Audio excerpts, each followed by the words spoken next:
guys, welcome to Youth Community Online Service. Jadi gimana nih kabarnya kalian semua? Semoga kita semua tetap sehat dan tetap mematuhi protokol kesehatan dimanapun kita berada. Buat teman-teman, jangan lupa nih follow Instagram kita @gwps.com dan juga subscribe channel YouTube kita youthcom.gwps. Dan jangan lupa juga nyalain loncengnya ya, supaya kalian tidak ketinggalan kalau kita sudah mulai ibadah. Buat teman-teman yang mungkin punya pergumulan dan butuh didoakan, teman-teman boleh nih menghubungi nomor di bawah ini. Nah, aku juga nggak bosan-bosan untuk ngajak teman-teman buat join care, dimana dalam care kita bisa bercerita bersama lain, kita bisa menceritakan pergumulan kita bisa menceritakan pengalaman kita.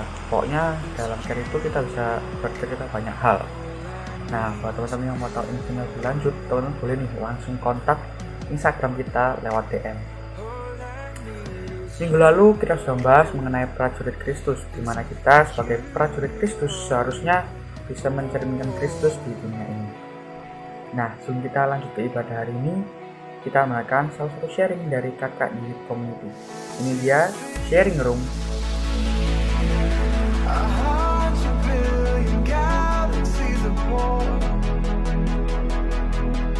Halo teman-teman, ketemu lagi sama aku di sharing room. Jadi di sini aku mau share sedikit mengenai tema kita minggu ini, yaitu hidup adalah Kristus. Jadi sebenarnya teman-teman tahu nggak sih kalau hidup kita itu adalah milik Kristus? Nah, sebenarnya aku mau sharing mungkin sama kayak minggu sebelumnya ya. Jadi karena kita ini hidup milik Kristus, jadi kita seharusnya bisa mencerminkan. Jadi kita harus hidup sesuai dengan firman Tuhan. Kita nggak boleh istilahnya melenceng dari firman Tuhan, karena itu sudah ditetapkan di Alkitab. Jadi kita sebagai milik Kristus, kita seharusnya bisa nih hidup sesuai dengan jalan yang sudah ditentukan oleh Kristus. Jadi kita nggak boleh mengikuti hal-hal yang buruk, kita nggak boleh mengikuti teman-teman kita yang mungkin berpengaruh buruk sama kita.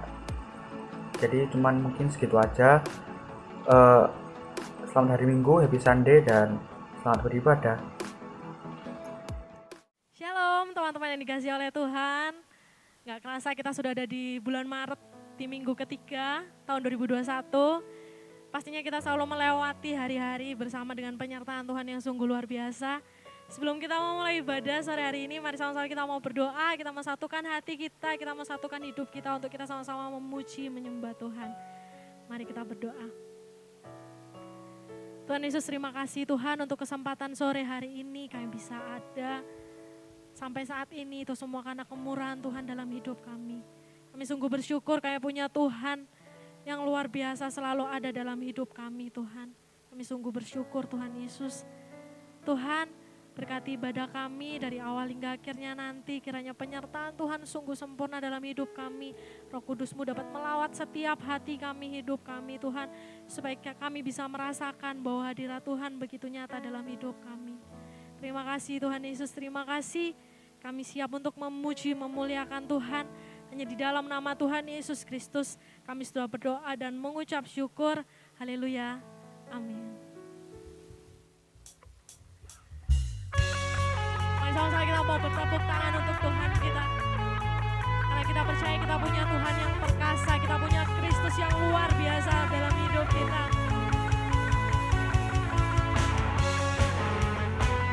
Yang lagi duduk boleh sama-sama kita mau bangkit berdiri. Dimanapun teman-teman berada saat sore hari ini, kita mau memuji Dia. Bukan dengan kuat gagahku, kasih-Mu, Kau yang menebus setiap jiwaku. Lewati badai tak ku ragu, karena Kau tinggal dalamku. Dengan imanku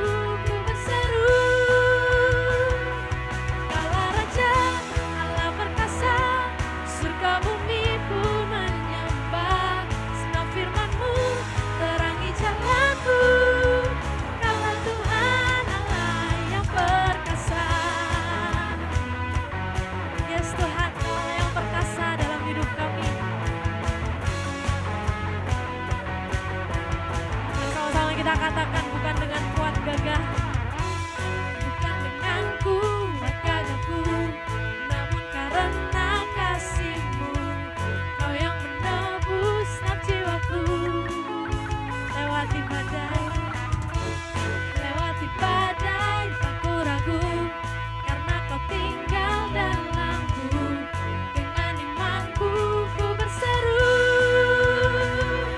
Kaulah Raja, Allah perkasa, surga bumi pun menyembah. Senang firman-Mu terangi jalanku.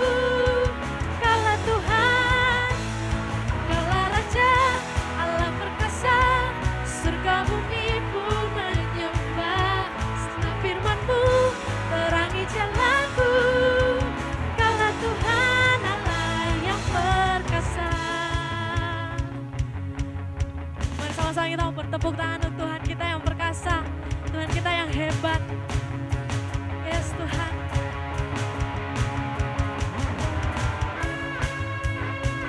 Ayo bersuka cita sore hari ini Tuhan.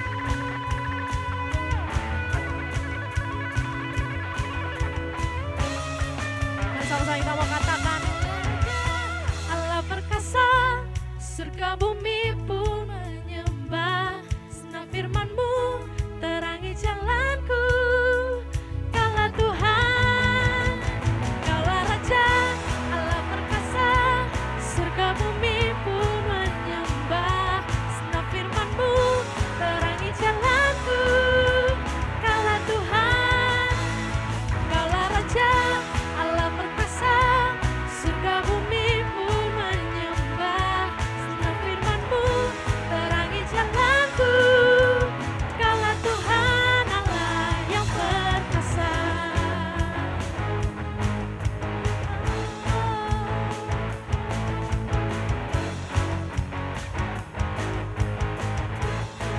Yesus, Yesus, Kaulah Tuhan, Allah perkasa. Yesus, Kaulah Tuhan, Allah perkasa. Yesus, Kaulah Tuhan, Allah perkasa. Sekali lagi nyatakan, Yesus, Kaulah Tuhan, Allah perkasa. Dengan sorak-sorai yang terbaik untuk Tuhan kita. Yes Tuhan. Kami sangat rindu untuk menyembah Engkau Tuhan. Karena Engkau Allah kami yang sangat besar, Engkau Allah kami yang sangat indah Tuhan Yesus. Engkau Tuhan kami yang terindah dalam hidup kami. Terima kasih Tuhan Yesus.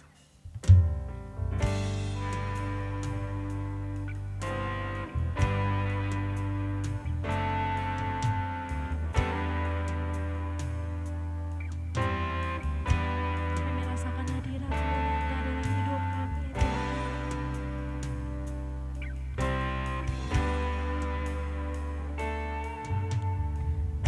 Manakah aku dapat pergi?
Kita mau sembah Tuhan kita. Oh, sungguh indah Engkau Tuhan, sungguh indah Engkau Tuhan. Oh Yesus, kami sembah Engkau Tuhan, kami sembah Engkau, kami sembahlah kami tinggikan Engkau. Oh Yesus Tuhan, oh Yesus, mari angkat suaramu, mari sembah Tuhanmu. Oh Yesus, kami sembah Engkau, kami sembah Engkau Tuhan.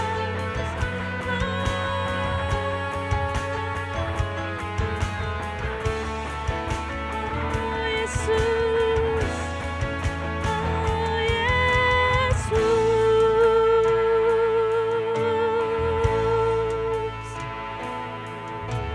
oh Yesus Tuhan. Haleluya, haleluya,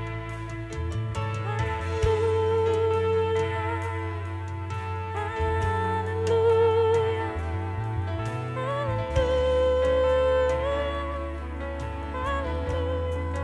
Yesus.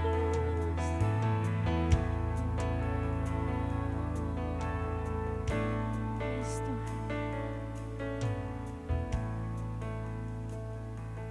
Kami merasakan hadirat-Mu sungguh nyata dalam hidup kami, Tuhan Yesus. Sore hari ini Tuhan, kami benar-benar merasakan bahwa Engkau ada bersama dengan kami. Engkau melawat setiap hati kami, Engkau melawat setiap hidup kami.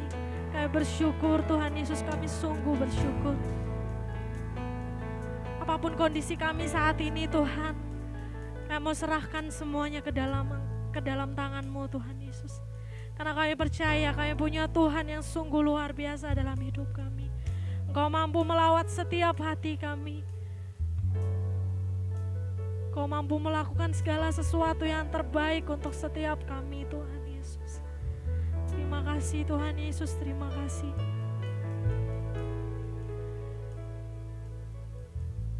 Satu hal yang kami mau katakan Tuhan, bahwa hidup kami hanya untuk Engkau. Hidup kami hanya untuk Engkau Tuhan Yesus. Terima kasih Tuhan Yesus, terima kasih. Sore hari ini Tuhan Yesus, kalau kami boleh mendengarkan firman Tuhan, kiranya Tuhan dapat membuka hati kami untuk kami bisa menerima firman-Mu Tuhan Yesus.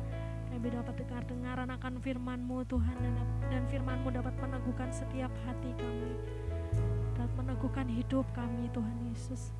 Terima kasih Tuhan Yesus, terima kasih. Hanya di dalam nama Tuhan Yesus Kristus kami sudah berdoa dan mengucap syukur. Haleluya. Amin. Shalom rekan-rekan yang dikasihi oleh Tuhan.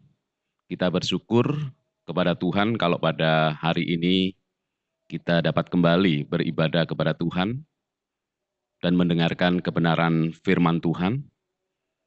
Dan kiranya kebenaran firman Tuhan yang kita dengar pada hari ini itu membawa hidup kita semakin hari semakin bertumbuh ke arah Kristus dan hidup semakin menyenangkan hati Tuhan.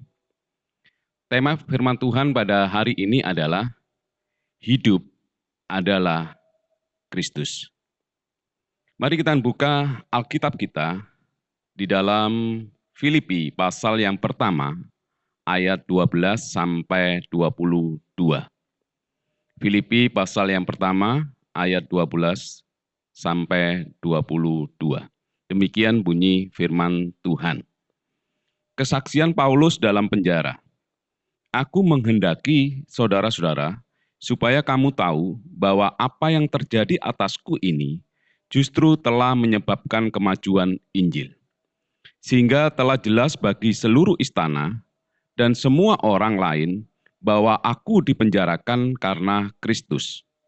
Dan kebanyakan saudara dalam Tuhan telah beroleh kepercayaan karena pemenjaraanku untuk bertambah berani berkata-kata tentang firman Allah dengan tidak takut. Ada orang yang memberitakan Kristus karena dengki dan perselisihan. Tetapi ada pula yang memberitakannya dengan maksud baik. Mereka ini memberitakan Kristus karena kasih, sebab mereka tahu bahwa aku ada di sini untuk membela Injil. Tetapi yang lain karena kepentingan sendiri, dan dengan maksud yang tidak ikhlas. Sangkanya dengan demikian mereka memperberat bebanku dalam penjara.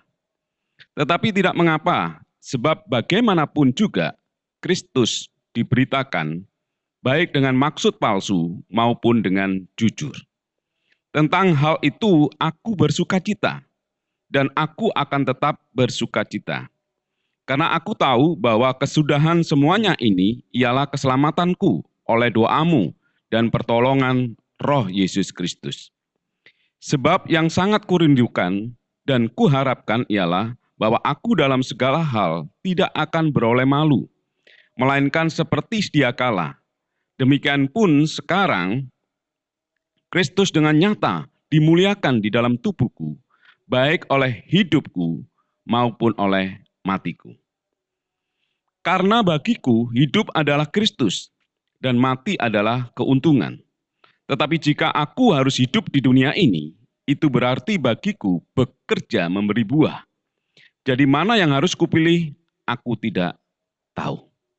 Rekan-rekan muda yang dikasihi oleh Tuhan, berbicara tentang kematian adalah sesuatu yang tidak menyenangkan. Mengapa demikian? Sebab akan ada yang namanya kedukaan atau kesedihan dan keterpisahan dengan orang-orang yang sangat kita kasihi. Untuk itulah orang akan berusaha sedemikian rupa agar mereka dapat tetap hidup lama di dunia ini. Mengikuti program hidup sehat, berolahraga dengan rajin, dan makan makanan yang sehat, dan menghindarkan makan makanan yang tidak memberi manfaat bagi kesehatan tubuhnya. Dan juga berusaha untuk hidup selalu bahagia. Makanya jangan heran kalau pada usia-usia tertentu, orang akan menjaga pola makanannya begitu ketat. Ketika mereka disodori makanan, maka mereka tidak langsung memakannya. Tetapi untuk sesaat mereka melihat, oh ini makanan yang bisa memicu diabetes, dia singkirkan. Oh ini makanan yang bisa memicu kolesterol, dia singkirkan. Oh ini ada makanan yang bisa memicu asam urat, mereka singkirkan. Nah lama-lama orang yang seperti ini tidak jadi untuk makan. Tetapi ingat bahwa Alkitab juga berbicara tentang kematian. Itu berarti Allah menyadarkan kepada kita bahwa kehidupan kita di dunia ini ada batasnya. Dan tidak ada yang kekal. Meskipun penyair Chairil Anwar dalam puisinya mengatakan, aku ingin hidup 1000 tahun lagi. Namun semuanya itu hanya ada di dalam puisi. Meskipun penyair Chairil Anwar dalam puisinya mengatakan, aku ingin hidup 1000 tahun lagi, namun semuanya itu hanya ada di dalam puisi. Sebab sampai sekarang belum ada orang yang berusia sampai 1000 tahun. Bahkan Chairil Anwar usianya tidak sampai 100 tahun. Siapapun kita, laki atau perempuan, tua atau muda, kaya atau miskin, punya kedudukan yang tinggi maupun yang memiliki kedudukan yang rendah. Satu waktu kita akan meninggalkan dunia ini yang memberi kenikmatan sementara kepada kita. Suka atau tidak suka, siap atau tidak siap, ketika waktunya tiba, kita pun harus meninggalkan dunia ini ketika Tuhan memanggil kita. Sejak kejatuhan Adam dan Hawa dalam dosa, usia manusia semakin lama, semakin pendek. Dari seorang yang bernama Metusalah yang berumur tahun, hingga saat ini usia manusia hanya dibatasi antara 70 sampai 80 tahun. Kalau kita baca di dalam Mazmur pasal 90 ayat yang ke-10, dikatakan, masa hidup kami 70 tahun, dan jika kami kuat 80 tahun, dan kebanggaannya adalah kesukaran dan penderitaan. Sebab berlalunya buru-buru dan kami melayang lenyap. Kita ketahui bersama bahwa ketika seseorang semakin hari semakin tua, bukannya mereka akan menghadapi kemudahan, tetapi firman Tuhan mengatakan mereka akan menghadapi yang namanya kesukaran dan juga penderitaan. Sebab berlalunya buru-buru dan kami melayang lenyap, dalam artian bahwa masa hidup kita di dunia ini itu sangat-sangat singkat dibandingkan dengan di dalam kekekalan nanti. Ketika Tuhan mengingatkan bahwa kehidupan manusia ini tidak ada yang kekal dan ada batasnya, Tuhan mengingatkan agar setiap kita memiliki kehidupan yang berkualitas, punya nilai, dan tidak sembarangan dalam menjalani hidup yang saat ini Tuhan percayakan di dalam kehidupan kita. Seperti ada satu pujian yang mengatakan, hidup ini adalah kesempatan. Berapa lama Tuhan kasih umur kita di dunia, tidaklah penting. Sebab yang paling penting adalah bagaimana kita mengisi kehidupan selama di dunia ini. Seperti pembacaan firman Tuhan yang sudah kita baca di dalam Filipi 1 ayat 21 sampai 22a. Karena bagiku hidup adalah Kristus dan mati adalah keuntungan. Jika aku harus hidup di dunia ini, itu berarti bagiku bekerja memberi buah. Bagi banyak orang, kematian adalah kerugian. Coba kalau kita perhatikan pada saat kita menghadiri atau datang ke rumah duka, ada beberapa orang yang mungkin aja ketika mereka melihat usia orang yang meninggal itu, kemudian berkomentar, sayang ya, masih muda dan kaya, tapi sudah meninggal. Rekan-rekan muda yang dikasihi oleh Tuhan, apa yang dikatakan orang tersebut mengisyaratkan bahwa kematian itu suatu kerugian. Padahal Paulus dengan jelas mengatakan bahwa kematian itu keuntungan. Mengapa demikian? Jika selama hidup, hidupnya untuk Kristus. Berarti percaya kepada Kristus yang telah memberikan jaminan kehidupan yang kekal. Menjadi satu pertanyaan bagi kita semua. Apa ciri-ciri orang hidup adalah Kristus? Saya ulang sekali lagi. Apa ciri-ciri orang hidup adalah Kristus? Yang pertama, hidup adalah Kristus adalah hidup untuk kemajuan Injil. Coba kita baca kembali di ayat yang ke-12. Dikatakan demikian. Aku menghendaki saudara-saudara supaya kamu tahu bahwa apa yang terjadi atasku ini justru telah menyebabkan kemajuan Injil. Ketika surat Filipi ini ditulis, Paulus sebenarnya sedang ada di penjara di Roma. Dan yang ingin disampaikan oleh Paulus dalam penjara bukan tentang penderitaan yang dialami. Paulus tidak sedang curhat kepada jemaat yang ada di Filipi tentang keadaannya di dalam penjara. makanan yang serba sedikit, penjaga-penjara yang bengis dan kejam, atau keadaan penjara yang tidak menyenangkan, atau gelap dan lembab. Bukan itu yang ingin diceritakan oleh Paulus. Sebaliknya, Paulus menceritakan keadaannya kepada jemaat yang ada di Filipi adalah bahwa pemenjaraan dirinya menyebabkan kemajuan Injil.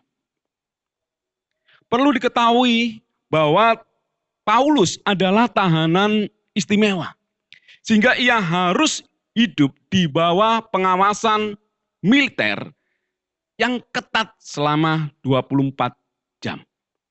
Salah satu tangan Paulus diikat dengan rantai yang dihubungkan dengan salah satu tangan para penjaga Romawi. Setiap 6 jam sekali para penjaga saling bergantian menjaga Paulus. Sehingga kita bisa ketahui kemanapun Paulus pergi, kepala penjara itu akan mengikuti. Apapun yang dilakukan oleh Paulus, penjaga penjara pun akan ada di dekatnya. Nah, dalam kondisi yang seperti ini, wajar jika Paulus bersedih hati atau meratapi nasibnya. Mungkin juga Paulus kehilangan sukacitanya dan mengeluh tentang keadaannya kepada Tuhan. Namun keadaan yang terjadi justru dijadikan oleh Paulus sebagai kesempatan untuk memberitakan Injil kepada para penjaga penjara. Dan hasilnya para pengawal penjaga atau penjaga penjara menerima pemberitaan Injil yang disampaikan oleh Paulus. Bagi Paulus, penjara bukan persoalan utama di dalam kehidupannya. Tetapi yang ada dan yang utama di dalam dirinya adalah bagaimana kemajuan Injil itu bisa terjadi dan bisa dialami atau diterima oleh orang-orang yang belum menerima Yesus Kristus sebagai Tuhan dan Juru Selamat. Paulus ingin mengatakan bahwa tidak ada yang salah dengan rencana Tuhan di dalam hidupnya. Meskipun saat itu dia ada di dalam, sebab dengan dia ada di penjara itu adalah satu kesempatan yang dipakai oleh Paulus untuk bisa memberitakan Injil Tuhan. Rekan-rekan muda yang dikasih oleh Tuhan. Mungkin keadaan kita saat ini sedang mengalami beban yang berat. Mengalami suatu persoalan, tekanan hidup, kesukaran hidup. Tetapi saya berpesan kepada rekan-rekan semua.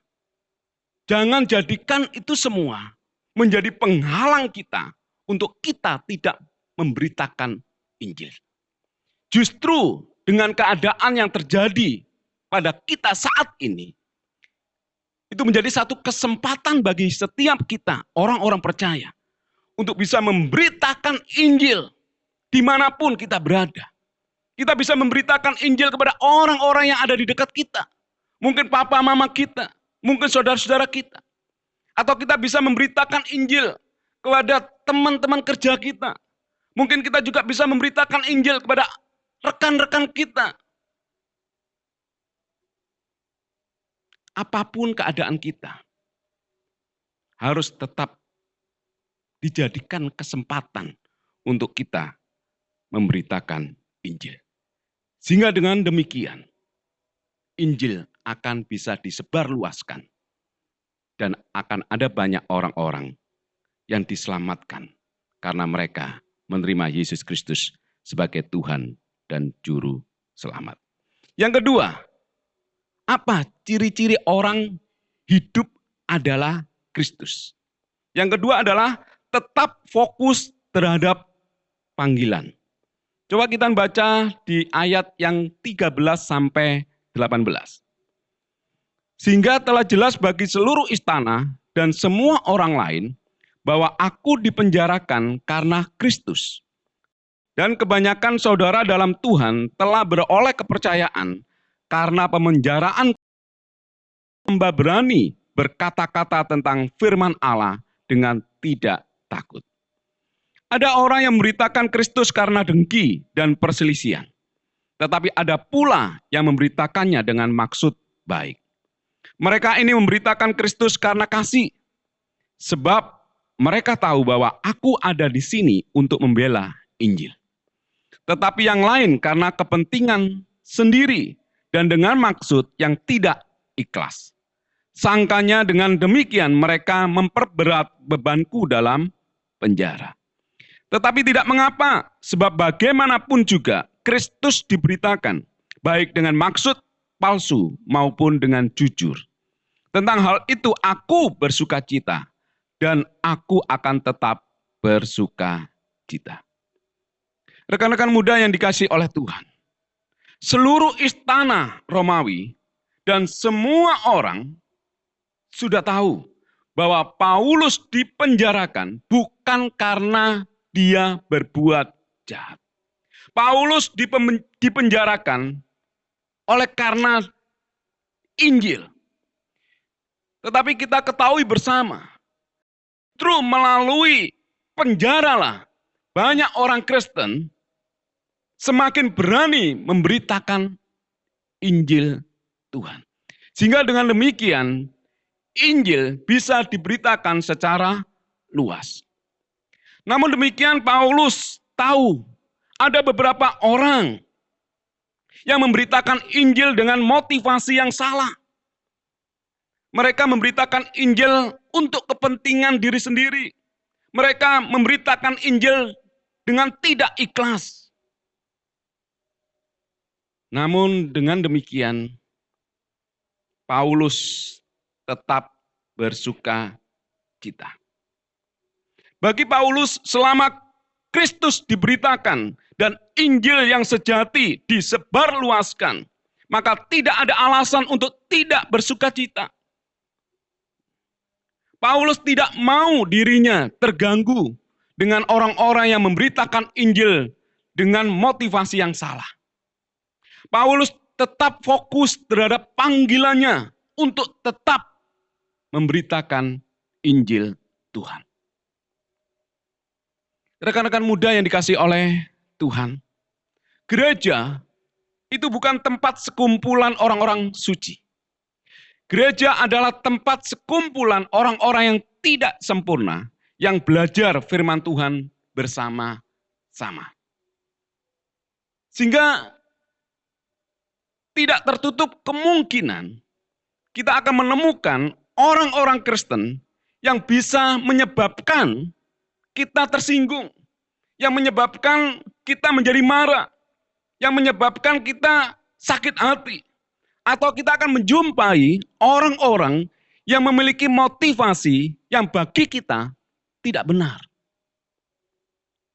Orang-orang demikian akan selalu ada di sekeliling kita. Kita tidak perlu terganggu dengan mereka. Tetaplah kita fokus kepada panggilan Tuhan di dalam kehidupan kita. Kita tidak perlu marah ketika orang lain merendahkan kita. Kita tidak perlu tersinggung ketika orang lain tidak menganggap kita. Kita tidak perlu sakit hati ketika ada orang lain yang mengecewakan kita. Apapun yang dilakukan oleh orang-orang yang ada di sekeliling kita, jangan sekali-sekali itu menggeser akan panggilan Tuhan di dalam kehidupan kita. Tetaplah kita fokus kepada panggilan Tuhan. Dan itu yang dilakukan oleh Paulus di dalam kehidupannya. Dan saya berharap bahwa itu pun juga kita lakukan di dalam kehidupan kita sehari-hari. Apapun tantangannya, apapun halangannya, yang dilakukan oleh orang-orang yang ada di sekeliling kita, itu bukan menjadi satu hambatan bagi kita untuk kita tetap fokus terhadap panggilan Tuhan di dalam diri kita. Yang ketiga, ciri orang hidup adalah Kristus. Yang ketiga adalah hidup yang memberi buah. Mari kita baca di ayat yang ke-22 bagian A. Dikatakan demikian. Tetapi jika aku harus hidup di dunia ini, itu berarti bagiku bekerja memberi buah. Saya ulang lagi. Tetapi jika aku harus hidup di dunia ini, itu berarti bagiku bekerja memberi buah. Paulus mengingatkan kepada kita bahwa apapun yang Tuhan percayakan dalam kehidupan kita, maka wajib bagi kita untuk kita lakukan atau kita kerjakan dengan sungguh-sungguh. Bukan sekedar melakukannya, tetapi sampai muncul yang namanya hasil. Sampai muncul yang namanya buah yang bisa dirasakan oleh orang lain. Itu berarti bukan sekedar bekerja, tetapi bekerja sampai menghasilkan buah yang bisa dirasakan bagi banyak orang. Kalau kita menjadi jemaat, jangan hanya bangga menjadi jemaat yang rutin atau rajin ke gereja, tetapi jadikanlah diri kita sebagai jemaat yang berbuah, yang bisa dinikmati oleh orang lain. Demikian juga ketika Tuhan mempercayakan satu pelayanan bagi kita. Jangan hanya bangga kalau kita menjadi pelayan Tuhan, atau menjadi pengurus di dalam satu gereja. Tetapi jadikanlah diri kita sebagai pelayan atau pengurus yang hidupnya berbuah, yang bisa dirasakan oleh orang lain. Sehingga dengan demikian kehidupan kita ini bisa menjadi berkat bagi orang lain. Sehingga dengan demikian apa yang kita perbuat, apa yang kita kerjakan, itu bisa menginspirasi orang lain, bisa memberikan dampak bagi orang lain, sehingga orang lain itu bisa memuliakan Tuhan kita. Rekan-rekan muda yang dikasihi oleh Tuhan, ada seorang tokoh pergerakan kemerdekaan India dari penjajah yang bernama Mahatma Gandhi. Memiliki pengalaman yang tidak mengenakan. Padahal Mahatma Gandhi sangat tertarik dengan kekristenan. Dan ia mempelajari Alkitab dan ajaran-ajaran Kristus. Dia sangat serius mempertimbangkan untuk menjadi orang Kristen. Dan mencari sebuah gereja untuk dikunjungi yang dekat dengan tempat tinggalnya. Di pagi minggu, saat ia mau melangkah masuk ke gereja, seorang penerima tamu menghalangi langkah. Dan dia disapa dengan perkataan yang, "Mau kemana kamu orang?" Tanya seorang pria berkulit putih padanya dengan nada yang angkuh. Kemudian Mahatma Gandhi menjawab, "Saya ingin mengikuti ibadah di sini." Kemudian penatua gereja itu membentaknya dengan berkata, "Tidak ada ruang untuk orang kafir di gereja ini. Nyala dari sini atau saya meminta orang untuk melemparkan kamu keluar." Perlakuan yang begitu kasar. Perlakuan yang tidak menunjukkan karakter Kristus di dalam kehidupan orang Kristen. Suatu tindakan keangkuhan dari seorang yang seharusnya mewakili Kristus, akhirnya menghentikan langkah seorang Mahatma Gandhi untuk mempertimbangkan menjadi orang Kristen. Mungkin saat ini ada beberapa orang tanpa kita sadari mempertimbangkan untuk menjadi orang Kristen. Namun tiba-tiba mereka mengurungkan niatnya oleh karena mereka melihat hidup kita sehari-hari, melihat perkara perkataan kita, melihat perilaku kita, melihat gaya hidup kita sehari-hari. Akhirnya orang yang seperti ini mengurungkan niatnya menjadi orang Kristen. Mungkin mereka adalah papa kita. Mungkin mereka adalah mama kita. Mungkin mereka adalah kakak atau adik kita di rumah. Mungkin mereka adalah teman-teman kerja kita yang terdekat dalam hidup kita. Mungkin mereka adalah orang-orang yang selama ini bergaul karib dengan kita. Padahal mereka sebenarnya sangat tertarik dan mempertimbangkan dirinya menjadi seorang Kristen. Tetapi oleh karena gara-gara mereka melihat perilaku kita, sikap kita, perkataan kita, akhirnya mereka mengurungkan dirinya menjadi orang Kristen. Berapa banyak kita sebagai orang-orang Kristen tidak bisa menampilkan gambaran Kristus yang sesungguhnya di dalam hidup kita. Berapa banyak kita menjadi orang-orang Kristen yang rajin beribadah, rajin berdoa, rajin baca firman Tuhan, namun gagal menampilkan kehidupan Kristus di dalam kehidupan kita. Banyak dari kita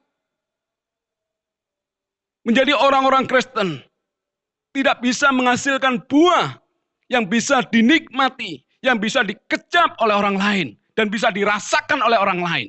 Sehingga mereka itu memuliakan Allah kita. Menjadi pertanyaan, apa yang dirasakan oleh orang lain dalam hidup kita? Apakah kasih itu muncul di dalam hidup kita? Apakah kesabaran itu muncul di dalam hidup kita? Apakah kemurahan itu muncul dalam hidup kita? Apakah kebaikan itu muncul di dalam kehidupan kita? Tuhan rindukan bahwa kita orang-orang yang mempercayai Tuhan. Tuhan rindu bahwa kita sebagai orang Kristen bisa menghasilkan buah. Biarlah kasih itu bisa dirasakan oleh orang lain. Biarlah kebaikan itu bisa dirasakan oleh orang lain. Biarlah kemurahan itu bisa dirasakan oleh orang lain. Dan biarlah kebaikan itu keluar dari dalam hidup kita dan bisa dirasakan oleh orang lain. Sehingga satu waktu orang bisa mengecap buah yang keluar dari dalam hidup kita itu. Mereka akhirnya memuliakan Allah kita. Dan mereka akan memberikan hidupnya untuk menerima Kristus Yesus sebagai Tuhan dan Juru Selamat. Dan kiranya firman Tuhan yang kita dengar pada hari ini menyadarkan kita. Marilah kita merenung. Buah apa yang kita sudah hasilkan di dalam kekristenan? Apakah kehidupan kita ini telah memberi dampak bagi hidup orang lain? Apakah kehidupan ini memberikan satu kesaksian yang benar bagi orang lain? Tetapi apakah juga hidup kita ini telah menjadi batu sandungan bagi orang lain? Dan kiranya firman Tuhan yang kita dengar pada hari ini itu senantiasa mengingatkan kita betapa kita sebagai orang-orang Kristen untuk bisa hidup memberi buah atau hidup menghasilkan buah. Rekan-rekan muda yang dikasihi oleh Tuhan, dan kiranya firman Tuhan yang kita dengar pada hari ini itu bisa menjadi berkat di dalam hidup kita, mengubah kehidupan kita. Bahwasanya hidup adalah Kristus, adalah hidup untuk kemajuan Injil. Bahwa hidup adalah Kristus, adalah hidup yang fokus terhadap panggilan. Hidup adalah Kristus, adalah hidup yang memberi buah, yang menghasilkan buah, yang bisa dikecap oleh orang lain. sehingga mereka boleh memuliakan Allah kita. Bukan sekedar hidup yang diinginkan oleh Tuhan, tetapi hidup yang berbuah untuk kemuliaan nama Tuhan.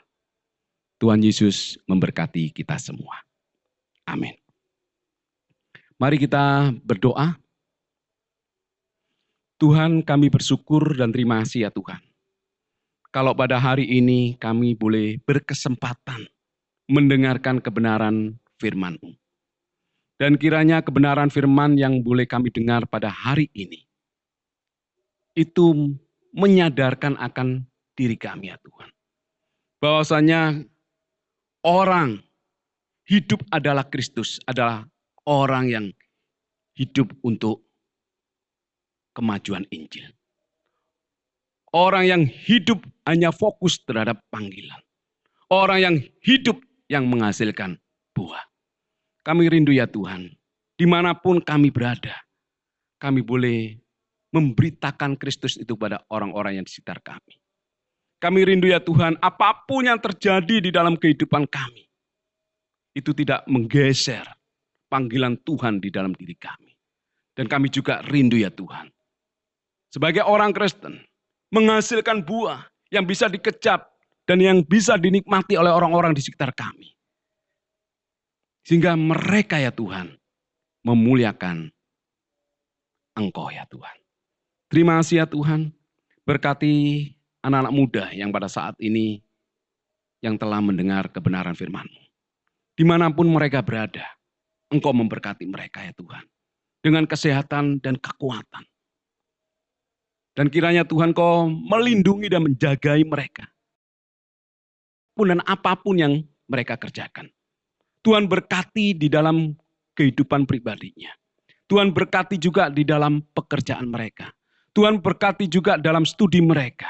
Tuhan berkati juga dalam rumah tangga mereka. Sehingga mereka Tuhan tetap di dalam kasih karunia Tuhan Yesus Kristus. Kami juga berdoa ya Tuhan untuk para pemimpin gereja kami, GBPS Jemaat Sawahan, baik penatua dan juga diaken. Tetap kami serahkan sepenuhnya ke dalam tangan-Mu Tuhan. Tuhan tetap berikan kesehatan, kekuatan. Tuhan memberkati di dalam kehidupan pribadinya. Tuhan memberkati di dalam keluarganya. Tuhan juga memberkati di dalam pelayanannya. Dan kiranya urapan Allah senantiasa ada di dalam kehidupan para pemimpin kami ya Tuhan. Terima kasih, kami tetap serahkan negara kami ke dalam tangan Tuhan. Tuhan tetap memberikan roh hikmat akal budi kepada para pemimpin bangsa ini dari presiden, wakil presiden, dan jajarannya. Kiranya hikmat yang daripada Tuhan memampukan para pemimpin kami untuk mengatasi segala persoalan-persoalan yang terjadi atas negeri kami. Terima kasih ya Tuhan untuk segala kebaikan dan anugerah Tuhan. Dan kiranya damai sejahtera dari Allah Bapa, cinta kasih daripada Tuhan Yesus Kristus, serta persekutuan dengan Allah Roh Kudus menyertai kami sekalian, mulai saat ini hingga sampai selama-lamanya. Amin. Tuhan Yesus memberkati kita.